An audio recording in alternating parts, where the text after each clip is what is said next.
téléspectateurs de la télévision Agora TV. Donc aujourd'hui nous sommes à l'île de Djilapao, donc qui est une île authentique, sympa, où se trouve une case à étage, typiquement traditionnelle. Donc c'est une île qui est composée de quelques maisons qui sont séparées par des rizières. Donc c'est une île qui est habitée, donc dont les habitants ont une activité principalement qui tourne autour de l'agriculture, de la culture du riz. Voilà.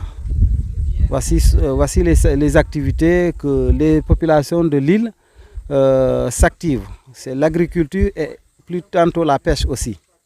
Voilà. Tout à l'heure, on va aller à la découverte de la case à étage, donc d'un artiste. Donc tout à l'heure, on va avoir une visite guidée avec un des conservateurs de cette case. Alexis Diva, je suis né dans cette île qu'on appelle Djilapao. Voilà. Donc je vous souhaite déjà la bienvenue à Djilapao. Et je souhaite que nos projets soient bien entretenus et bien compris par les gouvernants. Djilapao, c'est un village de pêcheurs et de cultivateurs. Bon, là, on est en face d'une case à étage qui est construite par un artiste du village. Tu vois, voilà. Et moi, je suis là, je suis un petit conservateur de cette case. C'est pourquoi je suis là. À l'intérieur de la case, il y a des sculptures que l'artiste a fait avec de l'argile. Djilapao, c'est un village qui est créé par nos grands-parents. Voilà. Donc, ils ont tiré le nom de ce village-là par un petit panier.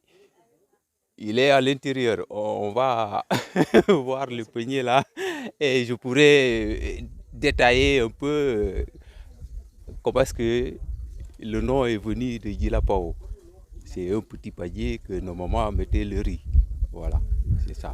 Là, c'est le village. Il y a les maisons de l'autre côté là-bas. Il y a d'autres maisons encore un peu plus loin. Ça fait peut-être 1 kilomètre de là. C'est 2 quartiers qui forment le village Djilapao. Voilà. Ici, le quartier d'ici, on l'appelle Elora. Et là-bas, l'autre quartier qui se trouve là-bas, là, on l'appelle Katama. Le monsieur qui a fait la maison, il s'appelait Jean Badji. C'est un Diola. Alors, il est né dans ce village Djilapao. Vous voyez, il a construit la maison pour habiter. Mais après la construction, il a eu l'idée et l'inspiration de décorer sa maison. Il en a fait des tableaux un peu partout avec de l'argile. Des fois, on lui donne des pigments, des fois, lui, il achète la peinture pour faire les couleurs, tu vois, tout ça. Alors, l'homme vivait ici, dans cette case, lui et sa femme et son fils. Ils étaient 3, mais malheureusement, la femme est décédée. Et en plus de ça, lui aussi, l'artiste, il est décédé en 2004. Alors, ils ont laissé le garçon là, mais le garçon est parti à Dakar. Il dit qu'ils veulent aller travailler à la capitale. Alors, moi, je suis le neveu de l'artiste. Ma maman est la grande sœur à l'artiste. C'est pourquoi je suis là pour entretenir la maison et faire les visites, tu vois. Les visites que nous encaissons, on les utilise pour entretenir la maison. Parce que ça fait plus de 30 ans que la maison est là. Alors, comme il pleut beaucoup ici, pendant l'hivernage, des fois les murs s'effondrent. L'année passée même, on a reconstruit les murs extérieurs tout autour pour essayer de consolider la maison. Alors, on s'est dit, bon, il ne faut pas laisser tomber cette maison parce que vraiment, il a fait un travail exceptionnel que nous, on ne peut pas reprendre. Si ça tombe, c'est fini, c'est perdu. C'est pourquoi on fait tout pour restaurer la maison, tu vois. Alors, quand il était là, il nous a donné quelques explications sur les tableaux. Mais d'autres tableaux, il a gardé son secret et vous voyez, il nous a quittés. Parce que quand il fait même les tableaux, quand il était là, des fois il ferme les portes, il est seul à l'intérieur. Il fait, quand il finit, il ouvre, celui qui veut voir, il vient voir. Ah, il n'a pas beaucoup transmis le savoir. Vous voyez? Alors, ici, là, on a l'entrée principale et sur les côtés là, on a un homme et une femme là-bas. L'homme et la femme. Il dit qu'il a fait ça pour montrer qu'en principe, dans une maison, il y a un homme et une femme. Voilà, c'est pourquoi il a fait l'homme et la femme là-bas. Et je lui taquinais quand il était là, je lui dis, mais l'habillement n'est pas traditionnel. C'était un artiste, il est libre de voir avec ses manières, voilà, son inspiration, tu vois. Voilà. Alors, ici, là, il a fait un crocodile. Là, il dit qu'il a fait ça pour montrer qu'il y a des crocodiles dans les ballons, là. Tu vois. Avant, il y en avait beaucoup, mais maintenant, il y a moins parce que des fois, ils les tuent. Des fois, on pose les filets, ils viennent s'accrocher. Alors finalement, ils sont partis un peu plus loin pour ne pas être attrapés par les populations, tu vois. Voilà. Alors, on va avancer petit à petit. Alors, là, il dit qu'il a fait ça pour montrer qu'il était chrétien. C'est pourquoi il a fait le Christ sur la croix, tu vois. Vous voyez. Voilà. Alors, ici, le tableau là et celui-là, je n'ai pas leur explication parce que l'artiste aussi, quand il était là, il refaisait les tableaux. Quand il voit que ça fait longtemps, il peut casser tout ça, il change. Il fait un autre tableau, il change la décoration, tu vois. Alors finalement, je n'ai pas eu aussi la curiosité et la chance de lui demander qu'est-ce qu'il voulait montrer par là. Mais j'ai vu qu'il a fait un homme ici, là, et là-bas, c'est une femme. Et ils sont assis, peut-être l'homme et sa femme, tu vois. Et là, il a fait deux femmes au milieu. Sur les côtés, il a fait des hommes. Un homme là et un homme là-bas. Je n'ai pas l'explication, tu vois. Alors, on est là, de l'autre côté ici. Là, il nous a quand même donné l'explication de là. Il dit que le monsieur là est un paresseux. Il a une maison, mais il n'a pas de toilette chez lui pour se laver. Alors, quand on lui dit de faire une toilette, il dit que lui, il n'a pas besoin de faire une toilette. Il préfère se laver à l'air libre derrière sa maison. Vous savez, dans les villages, si tu n'as pas les moyens de payer du ciment pour construire une toilette, tu peux chercher les feuilles de rognier ou bien les feuilles de palmier. Tu fais un abri là où tu vas te laver. Alors lui, il a vu que c'est du travail, c'est fatigant.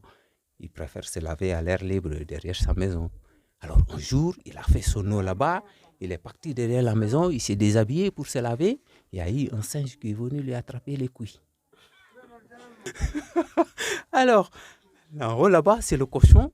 Le cochon a vu le singe et le monsieur. Il prend la fuite. Il dit qu'il ne veut pas se mêler de cette histoire. Voilà. Alors l'artiste, il dit qu'il conseille aux villageois de faire des toilettes. Il ne faut pas se laver à l'air libre, c'est dangereux. Voilà.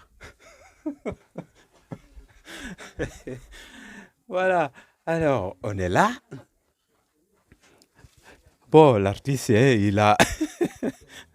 J'ai taquiné, j'ai dit, tonton a habillé les femmes toujours en bikini. Je ne comprends pas pourquoi. Excusez-moi. Et là, il dit que le monsieur là est un dragueur. Alors, il a vu la femme, il est intéressé. Il vient, il dit à la femme, je veux être avec toi. La femme, elle fait, qui, moi? Regarde-moi bien. Je ne suis pas ce genre de femme que tu crois. Alors, lui, il dit à la femme, si tu es d'accord, je vais te donner de l'argent. Mais bon, on n'a pas la fin de l'histoire, hein, on sait pas. Et là, ils sont en train de jouer les tam-tams, tu vois, ils sont là à la place, chacun a son tam-tam, alors ils jouent, ils font la musique, tu vois. Voilà, ils jouent. Et en haut là, ici, il a montré un peu les oiseaux. Tu vois, il y a le perroquet, le grand calao, le pêcheur, tu vois, tout ça. Il y a beaucoup d'oiseaux là. Et par contre, là, il dit que c'est des animistes. Ils sont là autour du baobab parce qu'il y a un fétiche à côté du baobab. Et là, ils sont autour du baobab, à côté de leur fétiche pour faire des prières, tu vois. Quand ils ont un fétiche à côté du baobab, de temps en temps, les femmes cherchent du vin de palme. Elles viennent, elles donnent le monsieur là le vin de palme, c'est lui le féticheur. Alors lui, il prend une quantité de vin, il le verse, le fétiche. Après, les femmes prononcent des paroles de demande au fétiche de protéger les villageois. Mais des fois, ils demandent à ce qu'il y ait une bonne récolte parce qu'ils cultivent dans les rizières, le riz, tu vois. Ils font des cérémonies comme ça, traditionnelles. On va maintenant arriver à l'histoire. Vous voyez ça? C'est un panier, c'est tressé avec les feuilles de rognier. Tu vois? Et là, c'est des doses pour mesurer. C'est là que nos mamans mettaient le riz. Ouais. C'est le panier là qu'on appelle djilap. Et chez nous, Ao, c'est la maman. Donc, on dit djilap Ao, le panier de la maman. Voilà. C'est là que nos grands-parents ont tiré le nom du village. Djilap Ao. Ouais. Nos grands-parents sont sortis d'une île qu'on appelle Bandial. C'est vers un emport là-bas. C'est là-bas qu'ils sont sortis pour venir habiter ici. Tu vois, les vieux, vous savez, dans les temps, ils font la pêche, ils cultivent le riz dans les rizières, tu vois. Alors, ils ont vu l'endroit, ils ont dit, bon, c'est bien, on peut aller habiter là-bas. On peut aller pêcher, il y a les ballons, et après, on peut cultiver le riz dans les rizières, tu vois. Alors, ils se sont préparés, ils ont mis beaucoup de riz ici. C'est pour l'amener jusqu'ici. Quand ils arrivaient là, c'est là qu'ils devaient prendre le riz pour préparer leur repas. Alors là, ils sont partis pour prendre la pirogue pour venir jusqu'ici. Ils ont oublié le panier là, le djilap. Alors ils sont venus avec la pirogue sans se rendre compte. Quand ils sont arrivés ici, au débarcadère, ils ont descendu, ils ont vu qu'il n'y avait pas le djilap. Alors il y avait une maman, elle a dit, oh, on a oublié djilap Ao. On a oublié le panier de la maman. Alors, tu vois, c'est là que les vieux ont dit, bon, donc notre village s'appellera Djilap Ao. Voilà, c'est là qu'ils ont pris le nom Djilap Ao. Là, c'est l'artiste qui a fait. Il dit que le monsieur là était ensemble avec les batteurs de tam-tam qui jouaient là-bas devant. À un moment donné, il est parti aux toilettes. Il revient là, il entend un des batteurs de tam-tam en train de prononcer son nom. Alors lui, il se cachait là pour écouter ce qu'on dit contre lui. Tu vois, un des batteurs de tam-tam dit que ce monsieur-là est petit, mais il a marié une grosse femme, alors il se moquait de lui. Tu vois, la femme a porté son bébé, l'autre, elle est assise avec... Voilà. Tu vois. Là, il a fait deux jeunes filles, mais je n'ai pas l'explication de là. Il a fait devant, derrière, je dis, tu vois, je ne sais pas pourquoi. Ouais. Et ici... Là, il a fait des animaux et une jeune fille à côté, tu vois. Mais là aussi, je n'ai pas l'explication, tu vois. Alors là, il a fait un monsieur qui est en train de grimper au palmier, tu vois, pour peut-être chercher les fruits ou bien récolter le vin de palme, voilà. Tu vois, il monte avec une ceinture comme l'autre là. Voilà. À l'étage. Ouais. Bon, lui il a mesuré avec lui, hein, les marches sont un peu hautes. Hein. Voilà.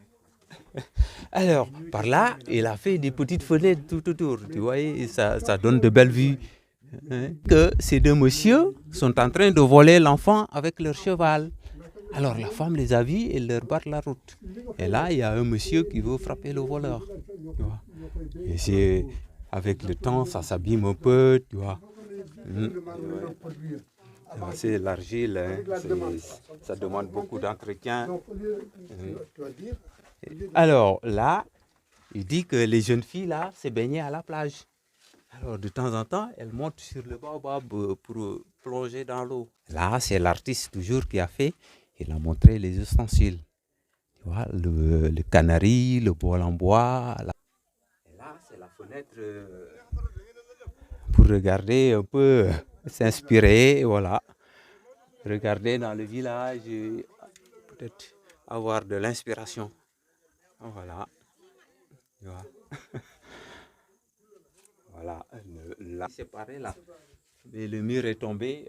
Bon, on a laissé comme ça. Ça fait maintenant une grande chambre, tu vois. Et tout autour, c'est des petites fenêtres. Nous venons juste de terminer la visite de la case à étage. Nous vous remercions, chers téléspectateurs de Agora TV. Donc, merci de nous avoir attentivement prêté l'oreille.